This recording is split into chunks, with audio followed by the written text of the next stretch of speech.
Hello.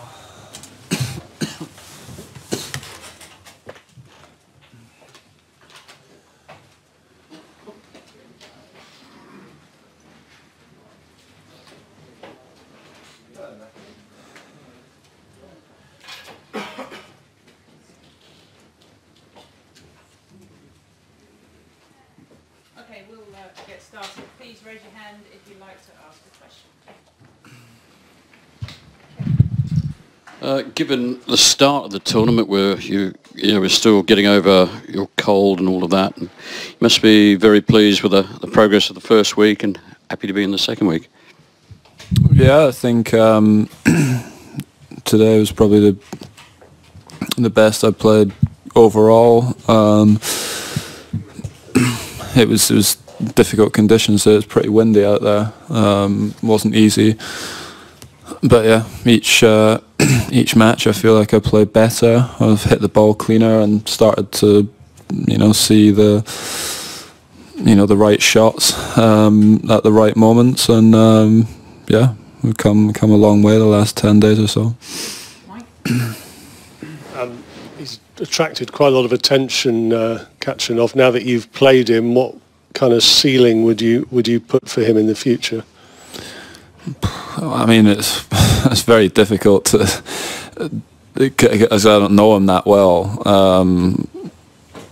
The sort of the work ethic and the dedication and everything appears to be there. I think he's really into his tennis, which is very important. He, in my opinion, has a very good coach. I think Gallo Blanco, with pretty much everyone that he's worked with, he's helped them a lot. He is a very strong guy, powerful, big serve, big shots. He's got good timing. But you never know how players are going to develop. It's very difficult. But he's obviously one of the best young players in the world just now. He'll keep getting better. But yeah, I mean, I think by the end of this year, top 20, top 25, and then from there, who knows? Andy, the two times you got broken today, you broke back straight away. Are you in that kind of zone at the moment where you feel if something goes against you, you can just step it up a gear? Is that kind of where your mind is at the moment? Yeah, well, I mean, I said after the last match that what's important is, what you're thinking right before the following point, and just now I'm quite clear with what I'm doing.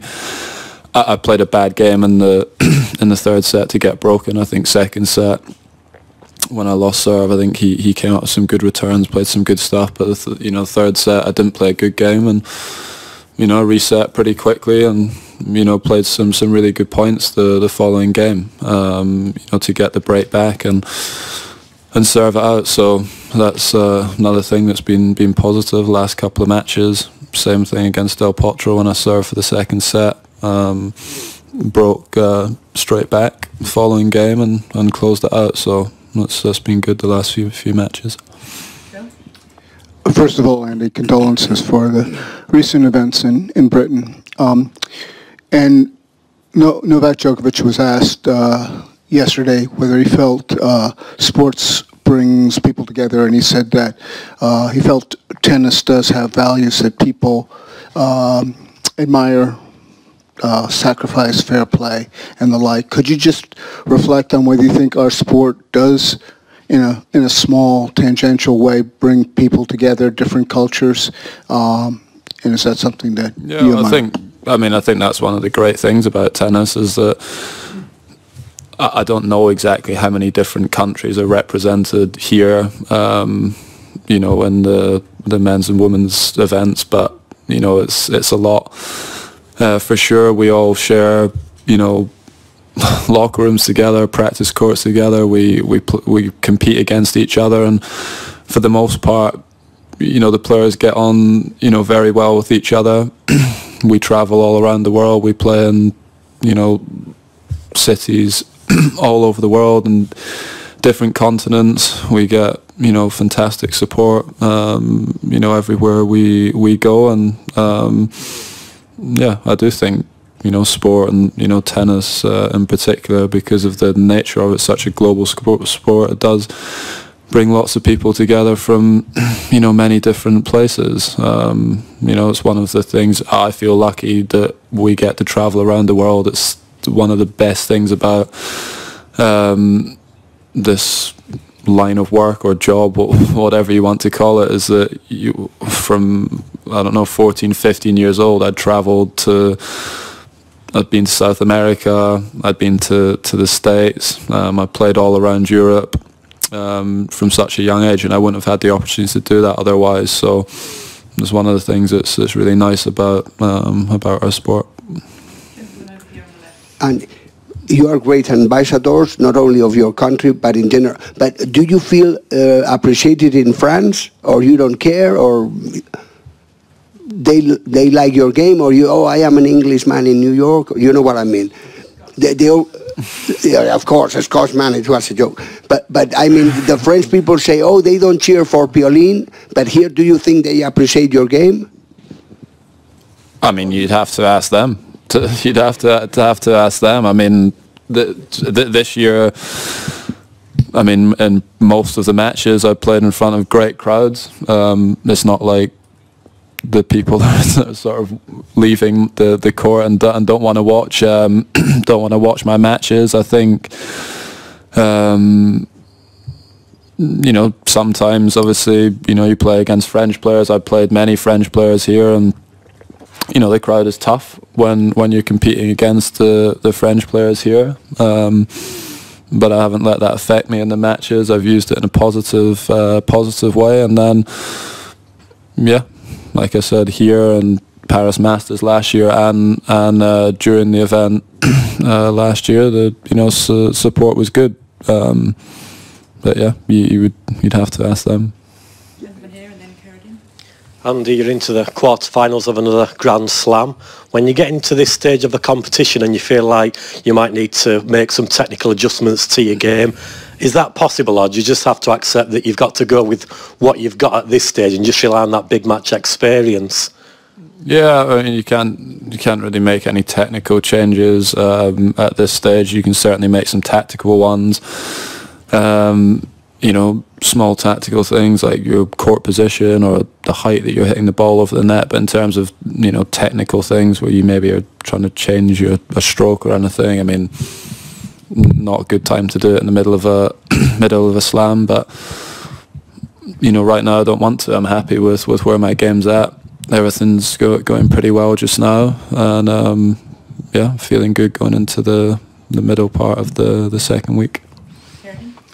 Andy, from a technical tennis question to a football one, my colleagues in Scotland wonder if you could share some memories you have of watching Scotland-England matches, maybe with Jamie, or when you were growing up, any memories that stand out, either of the actual matches, the results, or watching Scotland against England at football?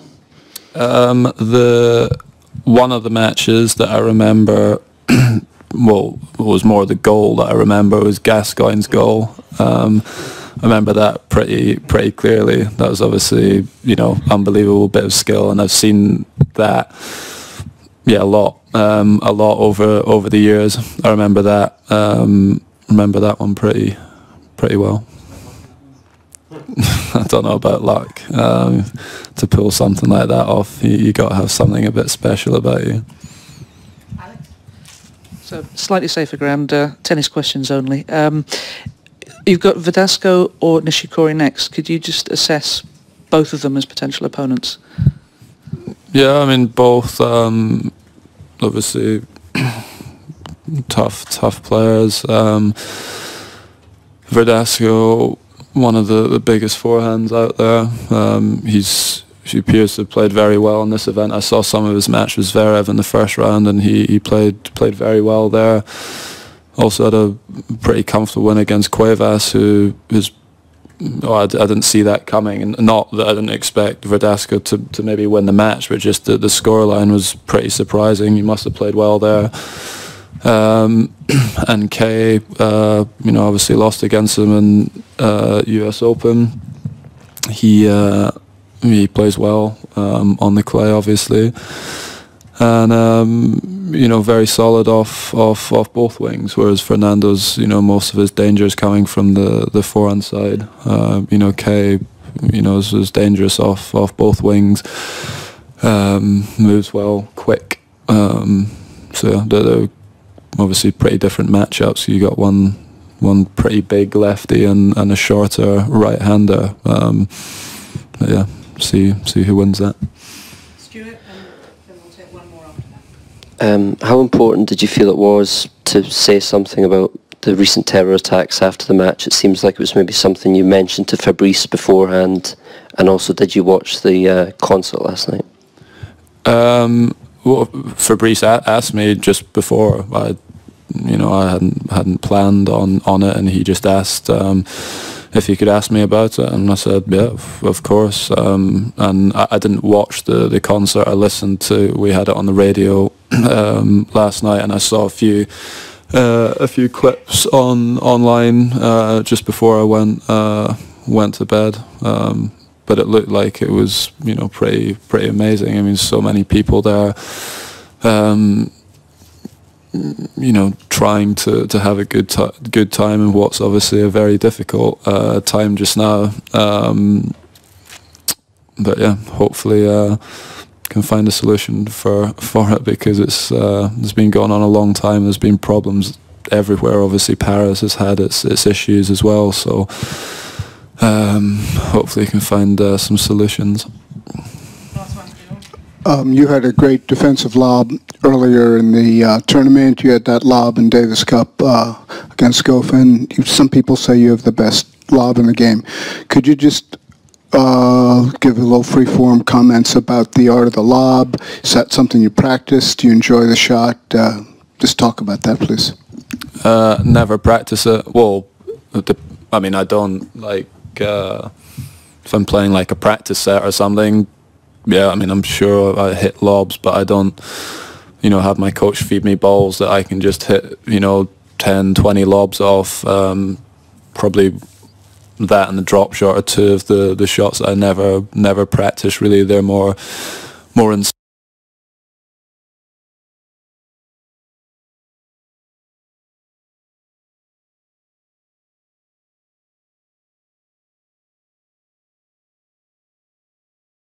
instinctive, but it's a shot that's won me some big points.